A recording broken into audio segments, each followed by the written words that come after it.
రాబోయే అసెంబ్లీ ఎన్నికలకు సంబంధించి ప్రధాన ప్రతిపక్షం తెలుగుదేశం పార్టీ అభ్యర్థుల ప్రకటనకు కసరత్తు చేస్తోంది.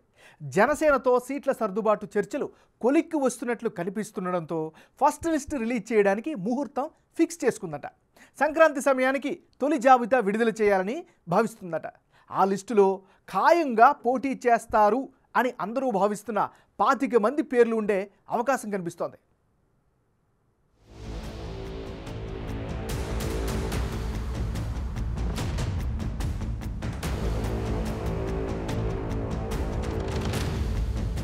రాబోయే అసెంబ్లీ ఎన్నికలకు సంబంధించి ప్రధాన ప్రతిపక్షం టీడీపీ తన అభ్యర్థులపై కసరత్తు పెంచింది. సంక్రాంతి సమయానికి 20-25 మందితో కూడిన తొలి జాబితా విడుదల చేయాలని భావిస్తోంది. తొలి జాబితాలో పెద్దగా సంచలనాలేవీ ఉండబోవని, ఖాయంగా పోటీ చేసే నేతల పేర్లే ఉండే అవకాశం ఉందని ఆ పార్టీ వర్గాలు చెబుతున్నాయి. కుప్పం నుంచి చంద్రబాబు, మంగళగిరి నుంచి లోకేష్, టెక్కల్ నుంచి అచ్చెన్నాయుడు వంటి వారి పేర్లు తొలి జాబితాలో ఉంటాయంటున్నారు. రాష్ట్రంలోని 3 ప్రాంతాల్లో అన్ని సామాజిక వర్గాలకు ప్రాధాన్యత ఉండేలా ఫస్ట్ లిస్ట్ ఉండబోతోందని పార్టీ వర్గాలు చెబుతున్నాయి. తమ అంతర్గత కసరత్తు పూర్తయిన తర్వాత కొన్ని నియోజకవర్గాలపై ఆ పార్టీ నాయకత్వం ప్రజాభిప్రాయ సేకరణ జరుపుతోంది. ఐవీఆర్ఎస్ విధానంలో ఆయా నియోజకవర్గాల్లో వారికి ఫోన్ సర్వే చేస్తున్నారు. పార్టీ సభ్యులతో ఒక సర్వే, సాధారణ ప్రజలతో మరో సర్వే చేస్తున్నారు. ఓవరాల్గా క్షేత్రస్థాయి సర్వే కూడా చేయిస్తున్నారట. పండక్కి ముందుగాని తర్వాత గానీ జాబితా విడుదలయ్యే అవకాశం కనిపిస్తోంది.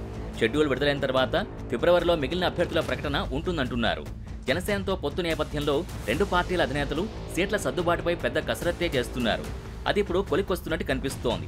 టీడీపీ తొలి జాబితా ప్రకటించేటప్పుడే సీట్ల పంపకాల వివరాలు కూడా వెల్లడించే అవకాశం కనిపిస్తోంది. అదలా ఉంటే టీడీపీ అధినేత చంద్రబాబు ప్రస్తుతం రా కదల్రా పేరిట రాష్ట్ర వ్యాప్తంగా బహిరంగ సభలు నిర్వహిస్తున్నారు. 22 పార్లమెంట్ నియోజకవర్గాల్లో 22 అసెంబ్లీ స్థానాల్లో వీటిని నిర్వహిస్తున్నారు. టీడీపీ టికెట్లు ఎవరికి లభించబోతున్నాయో ఈ సభల ద్వారా సిగ్నల్స్ వస్తుండడం గమనార్హం. ఇప్పటివరకు చంద్రబాబు 6 నియోజకవర్గాల సభల్లో పాల్గొన్నారు. వాటిలో కనిగిరికి ఉగ్ర నరసింహారెడ్డి, తిరువూరుకు శ్యావల దేవదత్, ఆచంటకు పితాని సత్యనారాయణ, ఆళ్లగడ్డకు భూమా అఖిలప్రియ, బొబ్బిలికి బేబీ నాయన, తునికి యనమల దివ్య ఇన్ఛార్జులుగా వ్యవహరించి సభ ఏర్పాట్లు చూసుకున్నారు. దాంతో వారే ఆయా సెగ్మెంట్ల క్యాండిడేట్లన్న క్లారిటీ ఇచ్చినట్టయింది.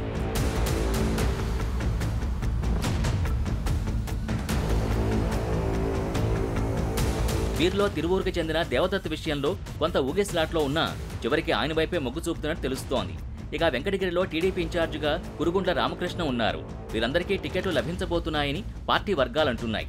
అలాగే రాబోయే రోజుల్లో చంద్రబాబు పాల్గొనే రా కదల్రా సభలు జరగనున్న నియోజకవర్గాల్లో గుడివాడకు వెనిగళ్ల రామ్మోహన్, గంగాధర నెల్లూరుకు డాక్టర్ థామస్, కమలాపురం నియోజకవర్గానికి పుత్తా నరసింహారెడ్డి, అరకుకు దన్ను దొర ఇన్ఛార్జులుగా ఉన్నారు.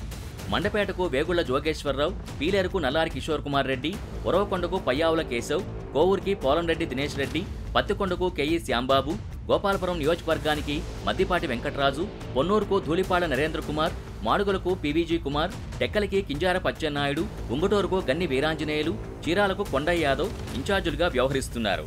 వీటిలో గోపాలపురంలో వెంకటరాజుని ఆ నియోజకవర్గంలో ఒక వర్గం గట్టిగా వ్యతిరేకిస్తోందట. చీరాల్లో కొండయ్య యాదవ్ విషయంలో కొందరు నేతలు అసంతృప్తిగా ఉన్నారంటున్నారు. మాడుగుల సీటు విషయంలో కుమార్కు మాజీ ఎమ్మెల్యే రామానాయుడు, ఎన్ఆర్ఐ పైలా ప్రసాదరావు నుంచి పోటీ ఎదురవుతోందట. ఈ 3 సీట్లలో అధినేత నిర్ణయం ఎలా ఉంటుందోనన్న ఆసక్తి పార్టీ వర్గాల్లో వ్యక్తమవుతోంది.